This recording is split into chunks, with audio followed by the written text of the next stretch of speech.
How's it going, everybody? Mr. Holton here, and today we got some new information surrounding Dragon Age the Veilguard, and specifically we're gonna go into some of the character creator. Now, before I read up this big article that has been released by Gameinformer, I do want to mention that there are no images and we don't actually have any footage of the character creator, but there is a lot of information from this article we can gather. So without further ado, let's just dive into it.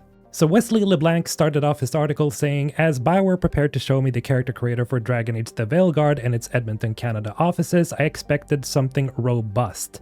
It's 2024, character creators have come a long way, and Bioware has a rich history of good customization. Despite my expectations, I was not prepared for how robust it actually is in Veilguard. Robust enough even that Bioware used it to create most of the NPCs in the game. Well damn, that's actually insane.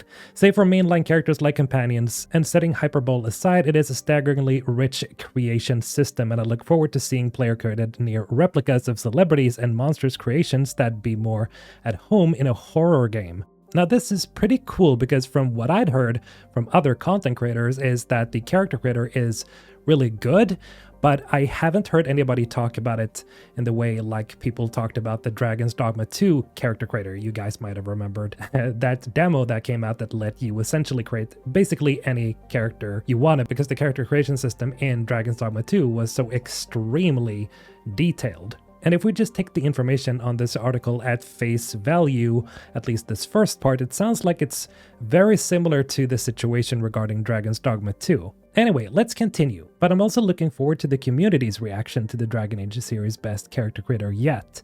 At the heart of its inclusivity, Veilguard game director Corinne Bush tells me before letting me guide her through creating my own character. As is usual, there are 4 races to choose from: elves, Kunari, humans, and dwarves. After selecting Kunari, Bush pages through various presets explaining the game allows for more detailed looks at each and the ability to choose pronouns with she, her, he, him, and they, them separately from gender, select different body types, and more. You can view your character, referred to as Rook in-game, in 4 different lighting scenes at any time, including the Veilguard's keynote purple hue, a bright and sunny tropical day, and a gothic night. Again, that sounds super cool because, again, that is one of the features that was in the demo for Dragon's Dogma 2's character creator. And of course, that was also in the base game when the game released. And what I mean here is that the character creator will allow you to pick between different lighting scenes to make sure that you get as good of a representation of your character as possible.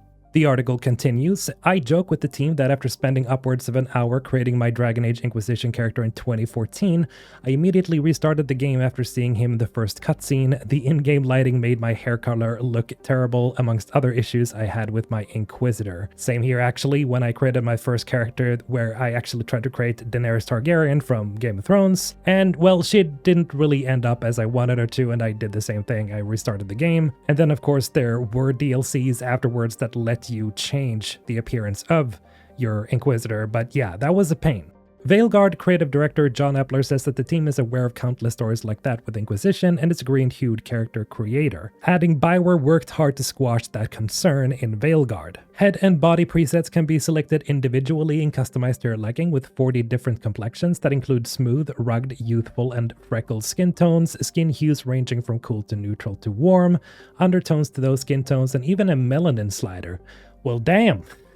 Bush tells me Bioware relied on consultation to represent all people authentically. There's a vitiligo slider where you can adjust the intensity and amount of it, and sliders for your forehead, brow, cheeks, jaw, chin, larynx, and scalp. You can select your undergarments with nudity as well because this is a mature RPG. Good stuff.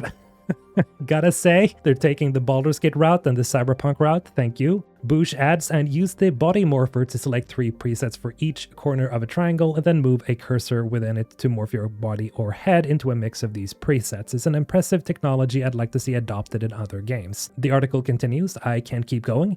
You can adjust height, shoulder width, chest size, glute and bulge size, and how bloodshot your eyes are, how visible cataracts are, the sclera color, how crooked your nose is, how big its bridge is, the size of nostrils, and the nose tip, and there are as many sliders $20, if not more, for things like Rook's mouth and ears.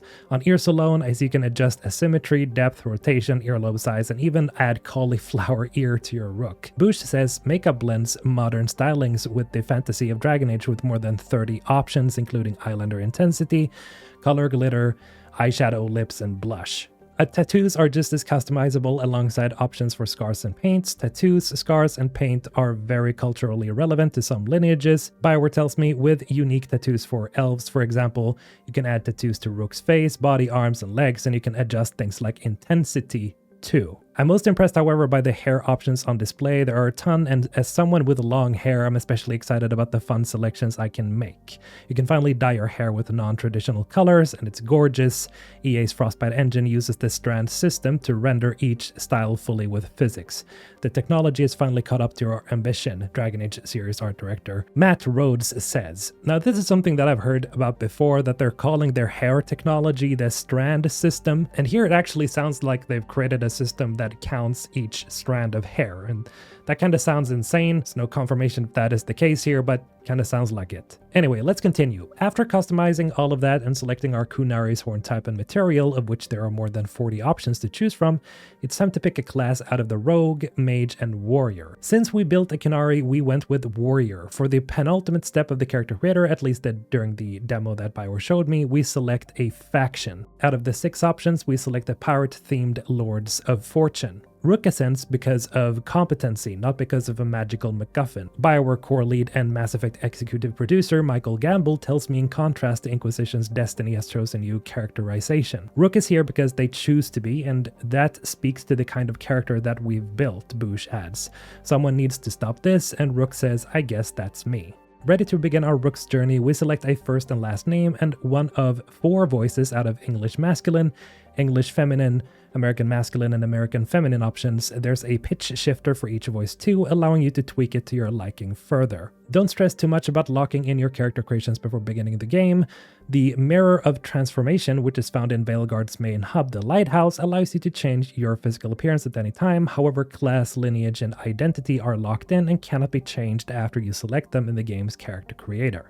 Okay, so I'm really liking what I'm hearing so far. One of the most important aspects, I think, to an RPG is being able to create a very good representation of who you want to play as. And I know that some of you, and I know that some people, don't really care that much about the character creator in games, but trust me, there are so many people, especially Dragon Age fans, that are most likely super happy with this because you spend so much time creating this perfect representation, maybe of yourself or just a character that you like, or you just want an attractive character altogether. And Dragon Age has never really been amazing when it comes to creating your own characters. And thankfully, you know, you don't have to worry about, you know, having to restart the game again, because just like in Dragon Age Inquisition, now they're actually including the Mirror of Transformation from the very beginning. So that's awesome. I do wonder about the pitch shifter though, because if we go by Dragon's Dogma 2, they also have a similar system where you can change the pitch of your voice, and it just does not sound very good when you switch the pitch. So I'm really hoping that they've made it work better in Dragon Age the Veilguard. Now again, it doesn't say here whether we're gonna get a demo where we can actually create our characters before we go into the game, sort of like what Dragon's Dogma 2 did, but I'm really hoping that is the case. So if anybody from BioWare is listening, please make sure that we can do that. That would be amazing. It did wonders for the marketing for Dragon's Dogma 2, and I think it could help here as well. Again, guys, I apologize for not having any sort of character creator footage, but there's just nothing that you can pull from. They haven't revealed it yet, but we can just go from the description here, and in my opinion, I'm pretty impressed with what I'm hearing. But hey, let me know what you guys think about all this, and I'll see you in the next video. Mr. Alton, signing out.